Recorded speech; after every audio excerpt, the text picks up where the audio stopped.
This embarrassing? वो शुरू हो गए थे इसलिए कि इंडिया अलायंस को लेकर कांग्रेस गंभीर नहीं थी। इससे अच्छा तो बाद के लोग कह रहे हैं कि भाई महाराष्ट्र, अगर महाराष्ट्र मॉडल ही अप्लाई हो जाता तो ये अच्छा रहता।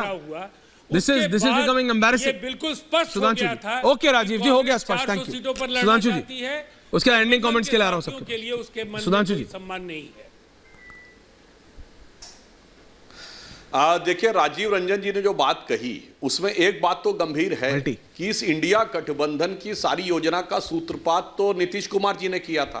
वो उन मुख्यमंत्रियों से भी जाके मिले जो इंडिया गठबंधन में नहीं आए और आज तक नहीं आए, जैसे के चंद्रशेखर राव तेलंगाना वाले और बीजू जनता दल वाले अपने उड़ीसा के नवीन पटनायक जी, वो उनसे भी जाके मिले थे और पटना में इनकी पहली बैठक हुई थी। मगर ये भी याद करिए, ये अचानक नहीं हुआ है। जब इंडिया गठबंधन रखा गया नाम, तो अब उस समय खबरों के सूत्रों के द्वारा खबर आई थी कि वो इस बात से नाखुश थे कि ये अंग्रेजी टाइप का नाम है, ये इस तरह का नाम रखना क्या उचित था। फिर याद करिए, बेंगलुरु में जब बैठक हो रही थी, नीतीश कुमार जी बैठक से पहले बाहर निकल आए थे, कहा था कि पटना में आवश्यक, पटना एयरपोर्ट पर जब लैंड किए पत्रकारों के प्रश्न का उत्तर भी नहीं दिया था। तो ऐसा नहीं है कि कोई ये अनायास अचानक हो गया। निश्चित रूप से कुछ ना कुछ अंदर ऐसा चल रहा था जो कि उनको असहज कर रहा था। और अगर ईमानदारी से देखें तो 2021 का जनादेश तो भाजपा जदयू गठबंधन के पक्ष में आया था। और अगर हम पिछले 25-30 साल का जनादेश देख लें तो लालू प्रसाद यादव जी 2005 में सत्ता से बाहर हुए तो भाजपा जदयू गठबंधन में, फिर 2010 में हमें प्रचंड बहुमत मिला, 243 में 200 सीटें मिली, वो भी भाजपा जदयू गठबंधन में।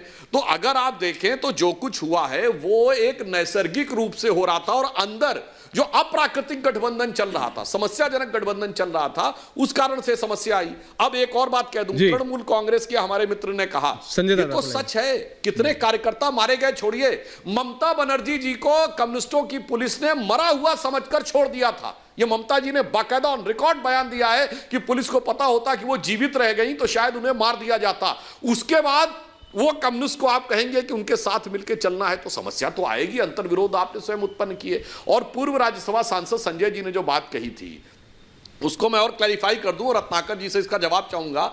मान्यवर, वो जो कमेटी थी उसमें 16 कमेटियों ने रिकमेंडेशन दी थी। एक वोट मिला था पट्टाभी रमैया को, एक वोट मिला था इनको कृपलानी जी को, और सारे के सारे वोट मिले थे सरदार पटेल को। 0 वोट मिला था जवाहरलाल नेहरू को। और इसका उल्लेख कृपलानी ने अपनी किताब माई डेज विद गांधी में स्टेप बाय स्टेप किया है। मौलाना आजाद ने अपनी किताब इंडिया विंस फ्रीडम में क्लियर कट किया है।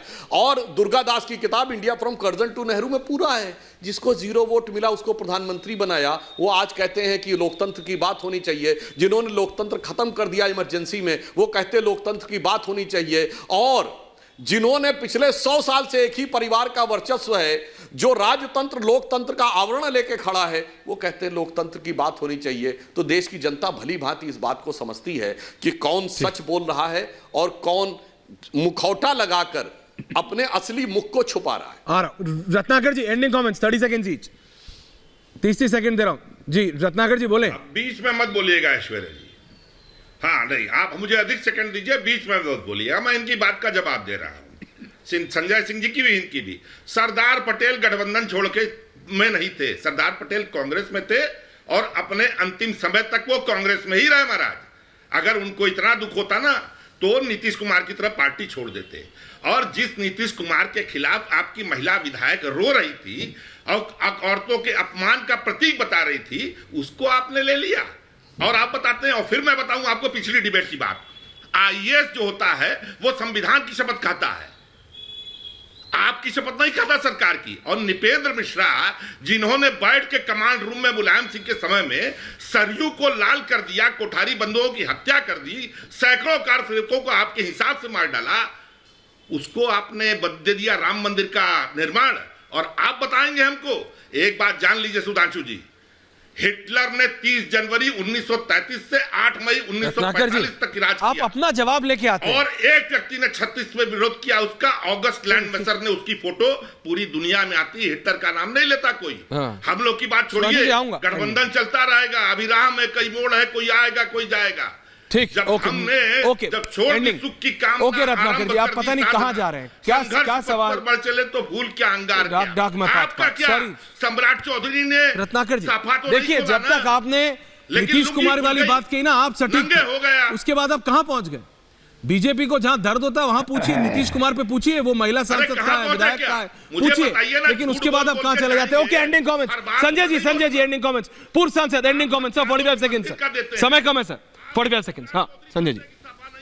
मनोज जी आ रहा हूं उसके बाद। देखिए, भारतवर्ष में 2 पार्टियां ऐसी है जहाँ पे जो भी प्रेसिडेंट बनता है उस पार्टी का, एक है भारतीय जनता पार्टी और एक है कम्युनिस्ट।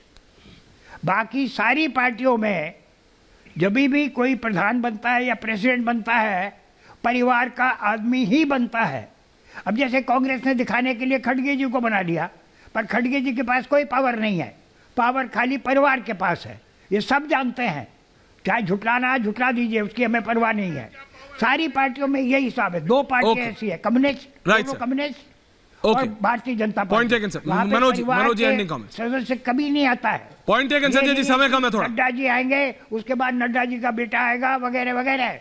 ऐसा नहीं बताइए, कोई भी बता दे, जितने लोग बैठे हैं अपोजिशन के, बता दीजिए। Manoj ji ending comments sir, आ रहा हूं। पंकज जी आ रहा हूं। ऐश्वर्या जी, एक तो भारतीय जनता पार्टी की तारीफ इस बात को लेकर मैं कर सकता हूं और करना भी चाहिए कि जो इंडिया का नैरेटिव बनाया गया था उसको धीरे धीरे इन्होंने ऐसा तो आप भी कुछ नहीं बोलते, यही तो बीजेपी नीतीश कुमार, जो नीतीश कुमार को पानी पी पी के, एक्स्ट्रा बॉटल रख के, मतलब हाइड्रेट करके नेता मतलब गरिया रहा था बॉस। मैं तो बोला क्या नहीं बोल रहे थे बीजेपी वाले?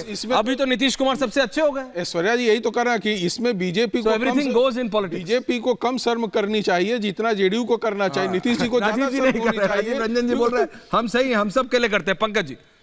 Pankaj Sharma ji ending comment. सुधांशु जी लास्ट में आ रहा हूं। पंकज जी, देखिए, सबसे बड़े दुख और दुर्भाग्य की बात यह है कि नरेंद्र भाई मोदी के 10 साल के राज में मतदाताओं की राय को, मतदाताओं की भावनाओं को और मतदाताओं के पूरे अस्तित्व को जिस तरह ठेंगे पे रखने की प्रवृत्ति शुरू हुई है, उससे लोकतंत्र के लिए बड़ा खतरा पैदा हो गया है। आपको मालूम है कल जनता उन्हें जिताती। हाँ, आपको मालूम है कल ऑक्सफोर्ड कैम्ब्रिज डिक्शनरी में जो डिस्ट शब्द है वो बदल के नितिष्ट कर दिया गया। You have dissed me, you have नितिष्ट मी, ये शब्द हो गया है। तो मेरा इतना रिक्वेस्ट है, बौने हुए विराट हमारे गांव में, बगुले हैं सम्राट हमारे गांव में। तो इस प्रवृत्ति को अगर प्रोत्साहित करना है तो सुधांशु जी की पार्टी खूब मर्जी से करे। बहुत बहुत शुभकामनाएं। राजीव रंजन जी 30 सेकेंड। मनोज सिंह भी कह रहे हैं जेडीयू को ज्यादा दिक्कत होनी चाहिए बीजेपी से। सुधांशु जी आ रहा हूं लास्ट 30 सेकंड के लिए। राजीव जी एंडिंग कमेंट सर। मुझे ऐसा लगता है नीतीश कुमार जी ने काफी सोच समझकर फैसला लिया है। राइट। और कांग्रेस और बिहार के गठबंधन में जो गंभीर असहमतियां थी उसका हश्र यही होना था। और नीतीश कुमार जी राजनीतिक तौर पर अनैतिक कोई निर्णय इसलिए नहीं ले सकते हैं कि उन्हें अपने हितों की परवाह नहीं है। अगर मैं अभी टेप रिकॉर्ड करके पुराना वाला चला दूं, जब बीजेपी को छोड़ा था सुधांशु जी और लालू जी के पास गए थे तब भी सेम आंसर था। सेम आंसर था। द आंसर वाज सेम, चाहे आपके पास आए या उधर जाए, जवाब सेम रहता है जेडीयू का।